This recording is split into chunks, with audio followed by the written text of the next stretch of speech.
भारतामध्ये भारतीय राज्यघटनेच्या अंमल कालखंडापासून ते 2016 म्हणजे जवळजवळ 65 वर्ष पूर्ण झाल्यानंतर सुद्धा भारतीय समाज घटकांना राखीव जागा धोरण किंवा आरक्षण याबाबतचं एक घटनात्मक विश्लेषण याची सखोल माहिती नसल्यामुळे राखीव जागा धोरणासोबत एक समज आणि गैरसमज हे दोन्ही प्रकारचे आहे. दुसरी एक शोकांतिका आहे की एका बाजूला नव्या अर्थव्यवस्थेमध्ये गेल्या 10 वर्षामध्ये भारतीय अर्थव्यवस्थेचा विकास दर 6% जास्त असताना या देशामध्ये राखीव जागाची मागणी करणारे समाज घटक वाढत आहेत.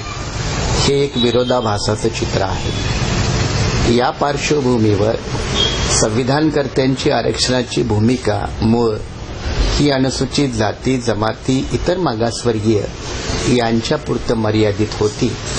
त्याच्यानंतर मात्र ती विस्तारित होऊन भटके विमुक्त असतील किंवा विमुक्त जाती असतील किंवा इतर आर्थिकदृष्ट्या उपेक्षित किंवा मागासवर्गीय घटक असतील किंवा याच्यासोबत मग धर्मांतरित अल्पसंख्याक किंवा धर्मांतरित अल्पसंख्याकातले अनुसूचित जाती, जमाती किंवा ओबीसी या वर्गासाठी राखीव जागा धोरण वाढवलं गेलं.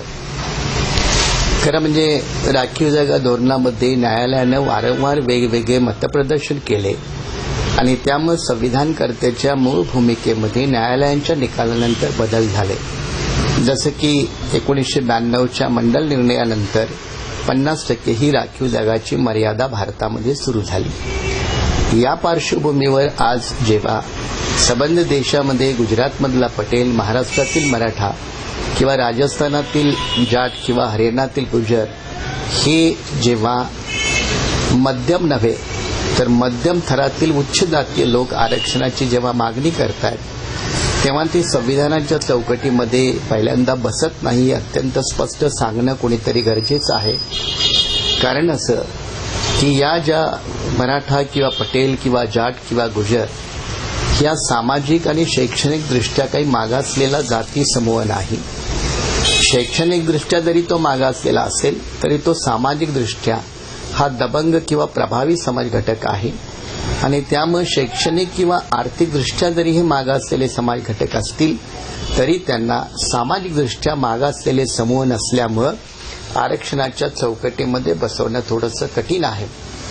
तरी देखील हे समाज घटक वेगवेगळ्या पद्धतीनं मागणी करत आहेत. उदाहरणार्थ महाराष्ट्रामधील मराठा हा आम्हाला ओबीसीमध्ये घालण्यात यावं अशा प्रकारची मागणी करत आहे. जेव्हा महाराष्ट्रातील मराठ्यांची ओबीसी समूहामध्ये समाविष्ट होण्याची मागणी आहे तेव्हा त्यामध्ये 2 प्रामुख्याने अडसर आहेत. एक, महाराष्ट्रातील राखीव जागा धोरण हे 50%च्या जवळपास निश्चित झालेलं आहे आणि त्यामुळे त्याच्यामध्ये वाढ करणं शक्य नाही. आणि दुसरी गोष्ट, महाराष्ट्रातील अनेक ओबीसी आयोगाच्या आधारे मराठ्यांना ओबीसी म्हणून मानता येत नाही. या 2 अडचणींना लक्षात घेऊन मराठ्यांना आरक्षण देणे हे प्रमुख बाब कठीण आहे. अशा पार्श्वभूमीवर जर एखादा मार्ग काढायचा असेल तर आर्थिकदृष्ट्या मागासलेले घटक म्हणून एक वेगळी तरतूद करता येईल का? आणि त्याचं उत्तर पुन्हा नाही असं आहे. कारण गुजरात उच्च न्यायालयानं, मंडल न्यायालयानं आणि सर्वोच्च न्यायालयाच्या निकालाने हे स्पष्ट केलेलं आहे की आर्थिक निकषावरती आरक्षण देता येत नाही. आरक्षणातला मूळ आधार हा सामाजिक मागासलेपण आहे. अस्पृश्य जाती, छुआछूत, भेदाभेद हा त्याचा मूळ गाभा आहे आणि मग इतर जे निकष आहेत ते सप्लिमेंटरी स्वरूपाचे आहेत. पण मूळ निकष जो आहे तो सामाजिक मागासलेपण हा आरक्षणाचा मूळ आधार आहे आणि तोच नेमका जाट किंवा पटेल किंवा महाराष्ट्रातील मराठा समाज त्यांना लागू होत नाही. आता राहिला प्रश्न की महाराष्ट्रातील मराठ्यांना ओबीसी म्हणून समाविष्ट करता येईल का? आणि त्याची फार अशी क्लिष्ट स्वरूपाची प्रक्रिया आहे. त्याला पहिल्यांदा महाराष्ट्र राज्याच्या इतर मागासवर्गीय आयोगानं मान्यता द्यायला हवी. तो नंतर केंद्र सरकारकडे जायला हवा. केंद्र सरकार त्याला रजिस्ट्रार जनरल ऑफ इंडिया नंतर केंद्रातील ओबीसी आयोग यांच्या मान्यतेनंतर मग एखाद्या विशिष्ट जाती समूहाला ओबीसीमध्ये घालण्यात येतं आणि ती प्रक्रिया मराठ्यांच्या बाबतीत होणं शक्य नाही आणि त्यामुळे ओबीसीमध्ये मराठ्यांचा समावेश करून त्यांना आरक्षण धोरण द्यावं किंवा राबवावं हेही पुन्हा कायदेशीर आणि घटनेच्या चौकटीमध्ये हे कुठेही बसत नाही आणि त्यामुळे मराठा आरक्षण हा प्रश्न हा बरेच वर्ष महाराष्ट्रात प्रलंबित राहू शकतो. न्यायालयाच्या समोर आजही प्रलंबित आहे आणि त्यामुळे सरकारला या बाबतीत काही फारसं स्पष्ट धोरण घेता येणार नाही ही अत्यंत स्पष्ट बाब आहे.